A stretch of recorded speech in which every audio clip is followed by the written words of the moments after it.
I would hate to die and never do the thing I was born to do. You should look into that before you mess around and check out of here. Write this down, please. Discontent is the seed of change. In other words, you will never change what you tolerate. How many times have you said, I need to change this, but you keep doing it? Inspiring habit. It's because you tolerate it. Whatever you tolerate will never change. So how do you break a toleration? Here's my advice. Write this down. You will never become what you could be until you become angry with what you are. Anger brings change.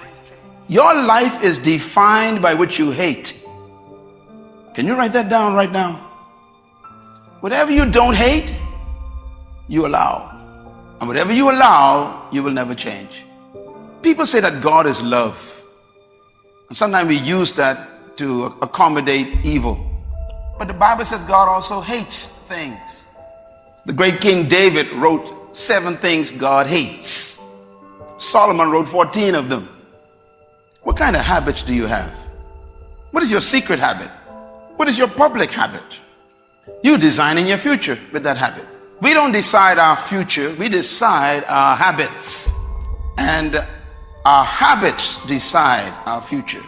If you have a habit of watching television, your future is designed in that habit. So the power of a habit can control your destiny. So you got to decide your habits. I have a habit, for example, of reading the Bible every day. It's not some spiritual giant. I made it a habit. So if I don't read the Bible, I feel like I'm going through withdrawals. What a good habit to have. Prayer should be a habit. For most people, prayer is an occasional surprise, or when things are falling apart only. Your gift will make room for you. Now, what is your gift? It's the thing that you do the absolute best with the least amount of effort. That's your gift. Quit running away from the gift. Your gift will make room for you. Stop trying to be something you ain't gifted at. Nobody asked you to go down here and study to be a dentist, and you ain't really good at that. Listen to me. All of you have this gift.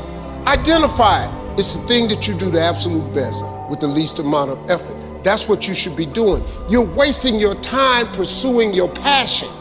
The Bible does not mention passion. It mentions your gift. What are you gifted at, and do that? Stop tripping. You can do that. If you fry chicken better than everybody you know, you ought to be somewhere frying chicken. People make millions of dollars frying chicken. Popeyes, Kentucky Fried Chicken, El Pollo Loco. All they doing is making chicken. Somebody just started making chicken. You know the story of Marie Callender's? Do you know what this woman did, man? She worked for a diner, a greasy spoon diner that was going out of business. It was her only job. She was a single mother. It was her only job. She needed that job, but the diner was gonna close. So she went to the owner of the diner and said, let me bake one of my pies. People like my pies, and see if I can help you make a little money. He said, whatever, bring it in. She bought one pie in. They sold every slice. The next day, the people came in and asked for the pie. She had to go home and make another pie. The next day, so many people asked for the pie, she had to make 4 pies. Then people started saying, can I buy my own pie? She made so many pies at this store that she eventually saved her money and put a commercial oven in her house. She done made so many pies, the dude's shop, he ain't selling hamburgers no more. All he's selling is them pies. That's how Marie Callender got started. Marie Callender now has over 120 restaurants. You can't go to no frozen food section without seeing Marie Callender in there. You know what she started with? A pie. One pie. What you become after today depends on what you do with this message. All of you in this room, I have good news for you. You came to this earth because there's something the earth needed that God hid inside of you. Everything in creation was created with a gift. Everything. God created nothing without a gift in it. It took me 30 years to make that one statement. Research, experience, my own life, studying creation itself. You were brought to this planet, sent here by a greater power to deliver something that we need. God created everything with gifts. In other words, you are a package sent to earth to deliver a gift to your generation. You are obligated to us. You owe me what you are carrying. Whatever you were created to become, you possess now. This is a divine principle. What do you think your gift is? What did I say? Whatever you were created to become, you possess it now. In other words, whatever you were born to do is not ahead of you. It's within you. Because whatever you were destined to become, God has prepared you with it. The Creator never places the future outside of a thing. Your future is not ahead of you. It's actually trapped on the inside. In other words, write this down. You came to planet Earth with your future inside of you.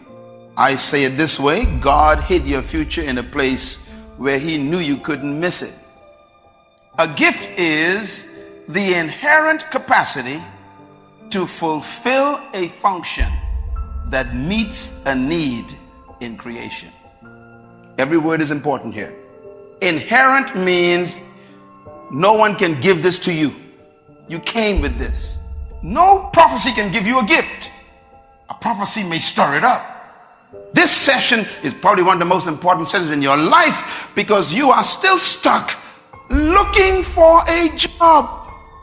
You know what's good about gifts? You don't have to look for them. The dude that cut my hair, I met him in 1986. He cut my hair for $10. I remembered him. When I got on TV, I had hired him. He came out there, he started making $300 a haircut. I paid him $10. He had been with me so many years that he was making $1,500 per haircut. I was getting my hair cut 4 times a week for television and touring. I paid him $1,500 each time. He was making $6,000 a week. You know what he was doing? Cutting hair. That same haircut I paid $10 for in '87. This dude was cutting it now for me for $1,500. I cut my hair off, but then let me tell you what he did.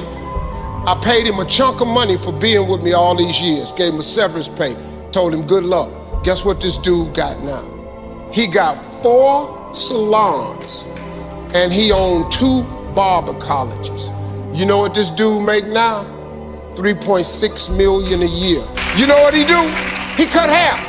He don't do nothing else. That's his gift. Friend of mine we grew up with, all he did was cut grass. He had a single blade lawnmower that he pushed. He was so good at it, he could raise the blades up and lower them. He could cut patterns in your grass. We little, I'm going, hey man, we going swimming. Now I got to cut Miss Jackson grass. He could cut patterns in your yard. He could put your initials in your grass. As a little boy, $2 for the front, $2 for the back, $4. We used to laugh at him all the time. Well, let me tell you what we laughing at now. He got a landscaping company in Cleveland. You know how much this boy making? $4 million a year. You know what he do? He cut grass. He got 38 trucks.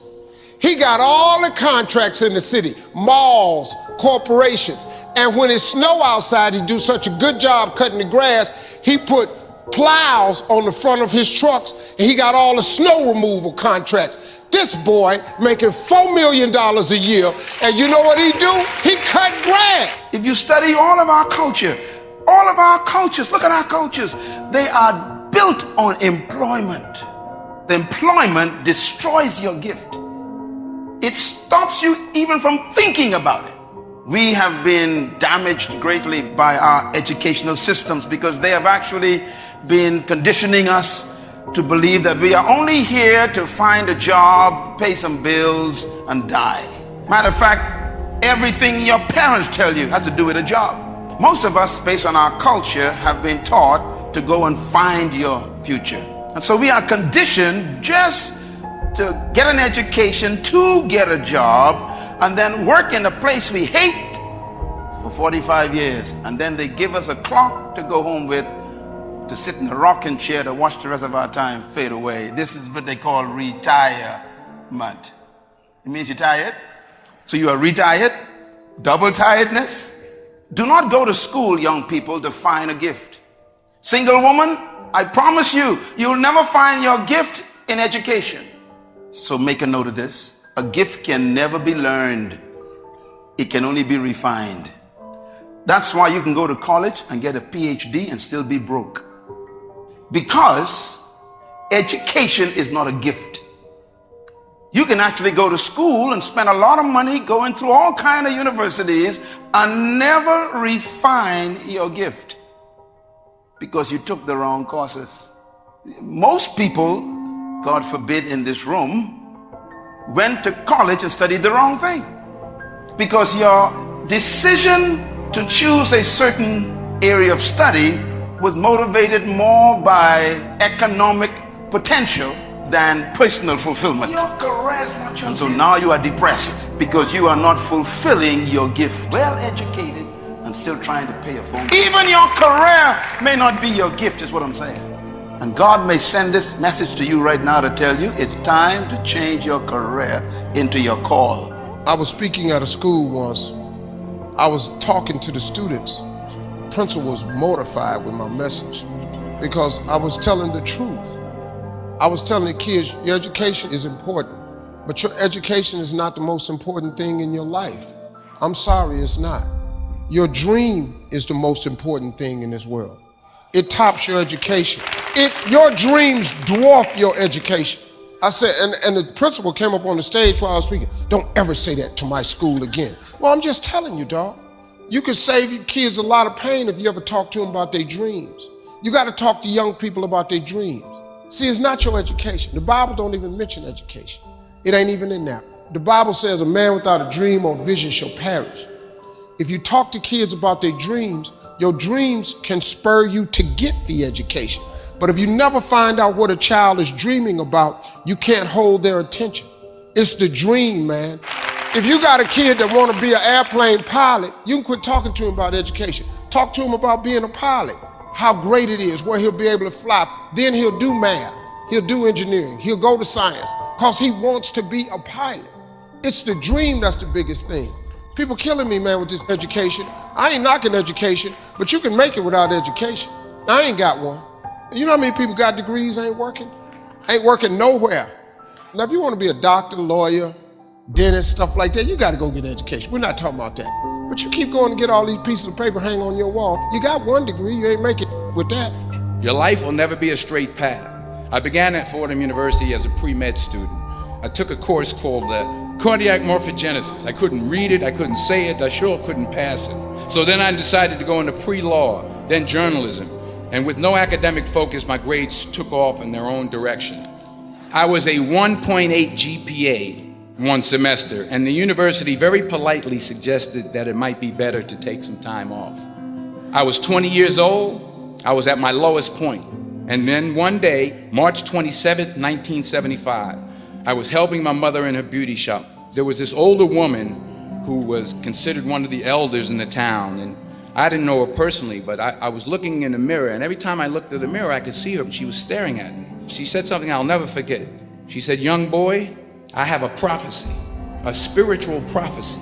She said, "You are going to travel the world and speak to millions of people." Now mind you, I'm 20 years old, I'm flunked out of school. So when I got back to Fordham that fall, I got in and I changed my major once again for the last time. And in the years that followed, just as that woman prophesied, I have traveled the world and I have spoken to millions of people through my movies. I found that nothing in life is worthwhile unless you take risks. Nothing. 2 Corinthians chapter 4, verse 7, read. But we have this treasure. Where is it hidden? In jars of clay, earthen vessels, your body. To do what? To show forth that this all-surpassing power is from God and not from us. Lord have mercy. Because I put that stuff inside of you. What are you supposed to do with it? Show it forth. Manifest yourself. And what happens afterwards? It says, and we are hard pressed on every side, but not crushed. We are perplexed sometimes, but not in despair. In other words, no matter what you go through, the gift is still there. In despair, I lost my house. God said, but you still got the gift. The bank took back the car. I still got the gift. My girlfriend left me, but I still got the gift. Write this point down, please. The gift is the source of value to the created thing. Let me say it again. Your gift is the source of your value. Your value comes from your gift. So if you never find your gift, you will never be valuable to us. And your value determines how much you make in life. You get paid for the value you bring to the earth. Don't pursue money. Whatever gives you value is the source of your wealth. And sometimes people try to make money from their gift too early. My advice is give it away free. Because when you give your gift away free, it gets exposed. Even a drug dealer knows about this. They give you the first one free. You must be serving your gift. How many years have I taught? I mean, from I was 15 years old, and the visionaries teaching the word of God, never got a cent. And someone gives me $10,000 a day for speaking, you get jealous of me. I gave it away free for 15 years. You're trying to get paid, you even ain't there for 15 hours. Give it away free. Serve your gift. Volunteer. I was 27 years old, October 8th, 1985, Hilarity's Comedy Club. Walked in the comedy club, first time in my life, won amateur night, $50. Drove 40 minutes home, cried all the way home. This girl I rode with, she said, why you crying? It ain't but $50. You don't even understand. I'm born. She said, what you mean you born? I said, I know what I'm gonna do the rest of my life. She said, you ain't winning but $50. I said, no, I've been praying my whole life, God, what is it? My life gotta be more than this. I won that comedy competition. I went to work October 9th, the next morning, and quit my job. That decision cost me everything I had. I lost everything. I lost my family. I lost friends. I lost everything. I became homeless. I lived in a car for 3 years. But I just saw this, I saw this vision. I just pursued it. I said, wow, that's it. You have to take chances in life. If you don't take chances in life, you'll never have the life God has for you. Life is about risk. If you play it safe, you won't have much of a life. Remember this. Life is risk. It takes courage to pursue your dream. I just did it. It cost me everything. God is very good, man, when he sees you take a leap of faith. He will supply what you need. He supplies you everything you need. Now, it's gonna cost you something, but most people are not willing to pay what it costs to go after your dream, because you're gonna have to hurt a little bit. And most people don't like being uncomfortable. If you don't wanna be uncomfortable, please do not pursue success, because success is very uncomfortable. I learned to be comfortable being uncomfortable. If you can get that in your head, everything you've ever gone through, God got you through it. You didn't even realize it. He just got you through it. You can't name one thing he didn't pull you through. Well, I lost my mother. I'm still grieving over that. I lost my mama 21 years ago. I still grieve over it, but I'm here. You know, I got through it. You're gonna get through it. But you gotta take chance in life, man. Can't play it safe, y'all. You gotta jump, you gotta go for it. You will fail at some point in your life. Accept it. You will lose. You will embarrass yourself. You will suck at something. Embrace it, because it's inevitable. And I should know. In the acting business, you fail all the time. Early on in my career, I auditioned for a part in a Broadway musical. Perfect role for me, I thought, except for the fact that I can't sing. I didn't get the job. But here's the thing. I didn't quit. I didn't fall back. I walked out of there to prepare for the next audition. I prayed, and I prayed, but I continued to fail and fail and fail. But it didn't matter, because there's an old saying, you hang around the barbershop long enough, sooner or later you're gonna get a haircut. So you will catch a break, and I did catch a break. If you don't fail, you're not even trying. To get something you never had, you have to do something you never did. Imagine you're on your deathbed, and standing around your deathbed are the ghosts representing your unfulfilled potential, the ghost of the ideas you never acted on, the ghost of the talents you didn't use. And they're standing around your bed, angry, disappointed, and upset. They say, we came to you could have brought us to life, and now we have to go to the grave together. So you got to get out there, you got to give it everything you got, whether it's your time, your talent, your prayers, or your treasures. The question is, what are you going to do with what you have? I'm not talking about how much you have. Whatever your gift is, what are you going to do with what you have? Last one, secure the next generation. Have you noticed that every fruit gets seed in it? Every fruit gets seed in it because the fruit must maintain the future. That's my whole life. My whole life is to help people better than me. That's why I teach you so much. I want you to be great people. Number one, you must first understand your destiny. Number two, you must have a vision of your gift. See the finished product. Number three, believe you have the ability to fulfill it. Number four, you must live by the laws that protect that gift. We call them principles. Number five, you must have a plan laid out to go toward your gift. Inspiring habits. Number six, you must have the right people around you, because there's some gift killers. Gift killers. There's some folks who are suffocators. Because they fail, they want you to fail. They ain't going nowhere and they want to take you with them. You got to be careful with the people you have in your life. And number eight, persistence. You got to handle the pressure to go after your gift, because you live in a culture that doesn't want you to manifest your gift. The beautiful thing is, when you manifest it, then all of a sudden they become your friend, because they want to eat your gift. Never be discouraged. Never hold back. Never give everything you got. And when you fall throughout life, remember this: fall forward. Your gift is supposed to produce more seed. You should be mentoring people all the time to become greater than you. Produce others who will do great things. Serve your gift to the world. Then you are a great seed. Fish came from the water, they got to stay attached. You came out of God. Don't try to fulfill your gift without God.